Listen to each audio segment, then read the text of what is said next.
Hello friends, welcome back to our channel mums daily. ഇന്ന് ഞാൻ വന്നിരിക്കുന്നത് ഒരു സ്പെഷ്യൽ മധുരത്തിൻ്റെ റെസിപ്പി ആയിട്ടാണ്. ഇത് കാണുമ്പോൾ ചിലപ്പോൾ നിങ്ങൾക്ക് തോന്നും ഇത് ഗുലാബ് ജാമുൻ ആണെന്ന്.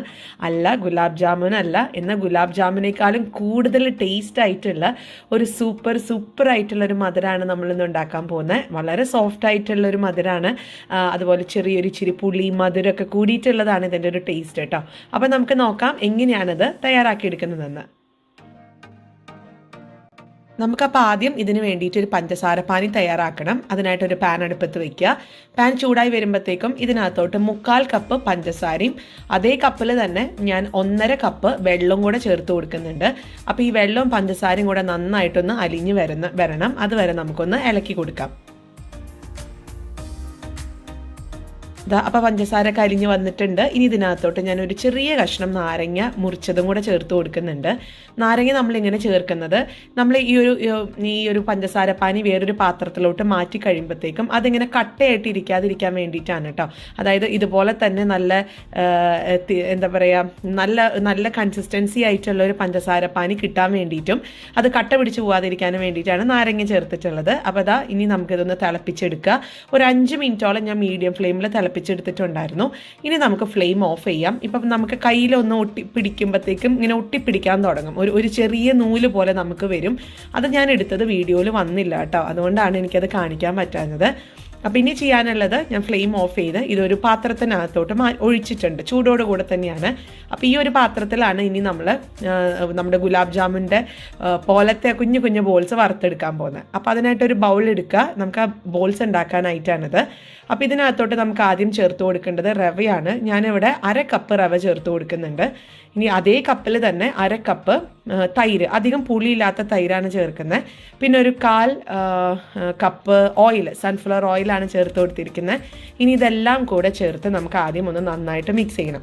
അപ്പം ഞാൻ മുന്നേ പറഞ്ഞ പോലെ നമ്മൾ സാധാരണ ഗുലാബ് ജാമുനൊക്കെ ഉണ്ടാക്കുമ്പോൾ ഈ ഒരു പാൽപ്പൊടിയും കാര്യങ്ങളൊക്കെ വെച്ചിട്ടാണ് ഉണ്ടാക്കാറ്. എന്നാൽ ആ ഗുലാബ് ജാമുൻ എന്ന് പറയുന്നത് ഭയങ്കര മധുരമല്ലേ.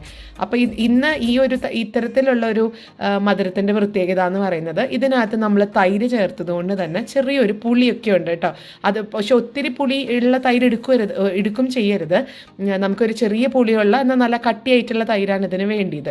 അപ്പോൾ ആ ഒരു ചെറിയ പുളിയും അതുപോലെ പഞ്ചസാര പാനിയുടെ മധുരമൊക്കെ കൂടെ ചേർത്ത് ഒരു സൂപ്പർ ടേസ്റ്റാണ്. അപ്പോൾ ഇനി ഞാനത് നന്നായിട്ടൊന്ന് മിക്സ് ചെയ്തിട്ടുണ്ട്. അപ്പോൾ ഇത് റവ ആയതുകൊണ്ട് തന്നെ നമുക്കിതൊരു 5 മിനിറ്റോളം ഇതൊന്ന് മാറ്റി വയ്ക്കാം. അപ്പോൾ ഇതാ 5 മിനിറ്റ് കഴിഞ്ഞു. 5 മിനിറ്റ് കഴിഞ്ഞ് ഞാൻ നോക്കി കഴിഞ്ഞപ്പോൾ റവയൊക്കെ ഇച്ചിരി ഒന്നും കൂടെ ഒന്ന് ഇതിലത്തെ വെള്ളമൊക്കെ, അതായത് ആ തൈരിലത്തെ വെള്ളമൊക്കെ വറ്റിയ പോലെ എനിക്ക് തോന്നി. അപ്പോൾ അതുകൊണ്ട് ഒരു 1/4 കപ്പും കൂടെ വെള്ളം ഒഴിച്ചിട്ടുണ്ട്. അതോടൊപ്പം തന്നെ നമുക്കിതിനകത്തോട്ട് 1/2 കപ്പ് ഗോതമ്പ് പൊടിയാണ് ചേർത്ത് കൊടുക്കേണ്ടത്. നിങ്ങൾക്ക് അതിന് പകരം മൈദപ്പൊടി വേണമെങ്കിലും ചേർക്കാം. ഇനി ഇതെല്ലാം കൂടെ ചേർത്ത് നമുക്കൊന്ന് നന്നായിട്ട് തന്നെ ഒന്ന് മിക്സ് ചെയ്ത് കൊടുക്കണം.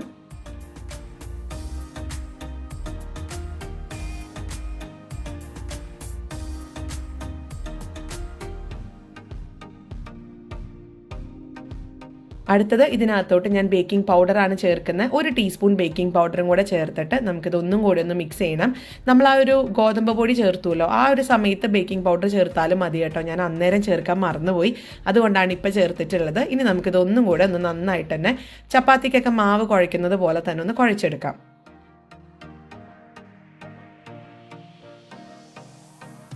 അപ്പോൾ നമ്മുടെ മാവ് ഞാൻ നന്നായിട്ട് തന്നെ കുഴച്ചെടുത്ത് വന്നിട്ടുണ്ട്. ഇപ്പം തന്നെ നോക്കിക്കാൻ നല്ല സോഫ്റ്റാണ് കേട്ടോ. നമ്മളിതിനകത്ത് വെള്ളം വളരെ കുറച്ചേ ചേർത്തിട്ടുള്ളൂ. നമുക്ക് ആ തൈരിൽ നിന്നുള്ള വെള്ളം ഉണ്ടായിരുന്നു, അതുപോലെ ഓയിലിൻ്റെ നമ്മൾ ഒഴിച്ചതും ഉണ്ടായിരുന്നു. ഇനി നിങ്ങൾക്ക് അത്രയും ഓയിൽ വേണ്ടാന്നുണ്ടെങ്കിൽ കാലെന്നുള്ളത് ഒരു 2-3 ടേബിൾ സ്പൂണിൽ നിർത്താവുന്നതാണ്. ഇനി നമുക്ക് ഈ മാവിൽ നിന്ന് ഇഷ്ടമുള്ള ഇച്ചിരി മാവ് എടുത്തിട്ട് നിങ്ങൾക്ക് ഇഷ്ടമുള്ള ഷേപ്പിനകത്ത് ഇതാക്കി എടുക്കാം. ഇനി ഇതൊന്നുമല്ല, നമുക്ക് നല്ല ഡിസൈനൊക്കെ വേണമെന്നുണ്ടെങ്കിൽ ഈ ഒരു മാവ് ഇച്ചിരി കൂടെ ലൂസിലാക്കി, അതായത് കുറച്ചും കൂടെ വെള്ളം ചേർത്തൊന്ന് ലൂസാക്കിയിട്ട് നമ്മുടെ പൈപ്പിംഗ് ബാഗ് ഉണ്ടല്ലോ, പൈപ്പിംഗ് ബാഗിനകത്താക്കി കേക്കിലൊക്കെ നമ്മൾ ഓരോ പൂക്കളൊക്കെ വരയ്ക്കുന്നത് പോലെ ഡിസൈൻ കൊടുത്തിട്ടാണെങ്കിൽ നമുക്കിത് എണ്ണയിൽ വറുത്തെടുക്കാം. ഞാൻ ഇന്നിപ്പോൾ ഇത് ചെറിയൊരു ഗുലാബ് ജാമുൻ്റെ ഷേപ്പിൽ ഇതേപോലെ ഒന്ന് റൗണ്ടാക്കി എടുത്തിട്ടുണ്ട്. അപ്പോൾ ഒരെണ്ണം ഞാൻ എടുത്തിട്ടുണ്ട് കേട്ടോ. അപ്പോൾ ആദ്യം നമുക്കിതൊന്ന് വറുത്ത് നോക്കാം. അപ്പോൾ അതിനായിട്ടൊരു പാൻ അടുപ്പത്ത് വയ്ക്കാം. അതിനകത്തോട്ട് സൺഫ്ലവർ ഓയിൽ ഒഴിച്ചിട്ടുണ്ട്. ഇനി നമുക്ക് മീഡിയം ഫ്ലെയിമിൽ വെച്ചിട്ട് ഓയിൽ ചൂടാക്കാം. അതിനുശേഷം ലോ ഫ്ലെയിമിലോട്ട് കൊണ്ടുവരിക. എന്നിട്ടാണ് ഞാൻ ഈ ഒരു ബോൾസ് ഇട്ട് കൊടുക്കുന്നുണ്ട്. ഇട്ട് കൊടുത്ത വഴിക്ക് നമുക്ക് കുറച്ച് എണ്ണ ഇതിൻ്റെ മേലെ ഇങ്ങനെ കോരി കൊടുക്കാം. ഇനി തിരിച്ചും മറിച്ചൊക്കെ ഇട്ടിട്ട് ഒരു ചെറിയ ഗോൾഡൻ കളർ വന്നാൽ മതിയാവും. നമ്മൾ സാധാരണ ഗുലാബ് ജാമുനൊക്കെ വെക്കുമ്പോഴുള്ള പോലത്തെ ഒരു ഭയങ്കര ബ്രൗൺ ആയിട്ടുള്ളൊരു കളറിലായിരിക്കും നമ്മൾ എടുക്കുന്നുണ്ടാവുക. പക്ഷെ ആ ഒരു കളറിലോട്ടൊന്നും ഇത് മാറ്റേണ്ട കാര്യമില്ല. ഒരു ചെറിയ golden colour, yellow golden colour, ഈ ഒരു കളർ ആകുമ്പോഴത്തേക്കും നമുക്ക് ഇതിനകത്ത് ഇതൊന്ന് മാറ്റിയെടുക്കാം. വറുത്തെടുത്ത് വന്നിട്ടുണ്ട്. ഇനി ഇത് പാത്രത്തിലോട്ട് ഇട്ടിട്ടുണ്ട്. ഇനി നമുക്ക് ബാക്കിയുള്ളതും ഇതുപോലെ കുഞ്ഞു കുഞ്ഞു ബോൾസ് ആക്കിയിട്ട് ഒന്നും കൂടെ ഒന്ന് ഉരുട്ടിയെടുത്ത് ഞാനതൊന്ന് എല്ലാം കൂടെ, പിന്നെ ഒരെണ്ണം തന്നെ ഇടേണ്ട കാര്യമൊന്നുമില്ല കേട്ടോ. ഞാനത് നിങ്ങൾക്കൊന്ന് കാണിക്കാൻ വേണ്ടി, ക്ലിയർ ആയിട്ട് കാണിക്കാൻ വേണ്ടി മാത്രമാണ് ഞാൻ ഒരെണ്ണമായിട്ട് ഒന്ന് വറുത്തെടുത്തത്. നമ്മുടെ പാത്രത്തിൻ്റെ വലുപ്പമൊക്കെ അനുസരിച്ച് ഇത് കൂടുതലും കുറച്ചൊക്കെ ആയിട്ട് ഇട്ട് കൊടുക്കാം. അപ്പോൾ അതാ ഞാനൊന്നും കൂടെ അത് ചെറിയ ബോൾസ് ആക്കി ഒന്ന് വറുത്തെടുക്കുന്നുണ്ട്.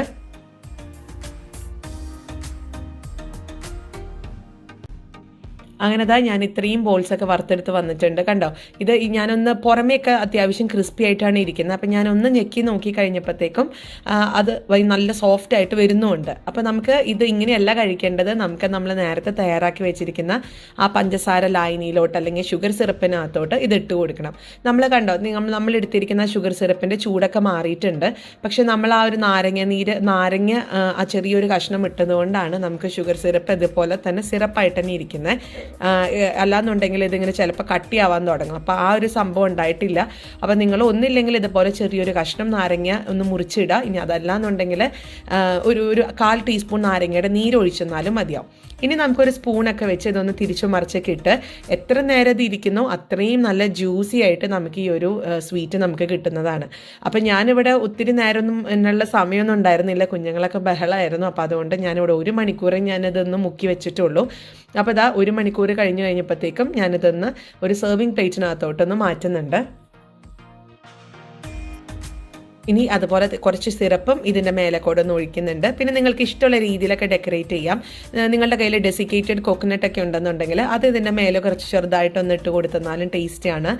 ഇനിയിപ്പോൾ ഞാനിന്നിപ്പോൾ ഇവിടെ കുറച്ച് ഇതേപോലത്തെ പിസ്ത ഇതാണ് ഞാനൊന്ന് മേലൊന്ന് വെച്ച് കൊടുക്കുന്നത്. അതൊക്കെ ഓരോരുത്തരുടെ ഇഷ്ടമാണ്.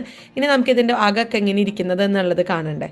അപ്പോൾ ഞാനൊരു സ്പൂൺ എടുക്കുന്നുണ്ട്. വളരെ സോഫ്റ്റും വളരെ ടേസ്റ്റി ആയിട്ടുള്ളൊരു മധുരമാണ്. എല്ലാവരും ട്രൈ ചെയ്ത് നോക്കാം. ഇനിയിപ്പോൾ ഗുലാബ് ജാമിനേക്കാളും ഞാൻ പറഞ്ഞല്ലോ അതിനേക്കാളും രുചിയാണ്. തീർച്ചയായിട്ടും ട്രൈ ചെയ്ത് നോക്കേണ്ട ഒരു റെസിപ്പിയാണ്.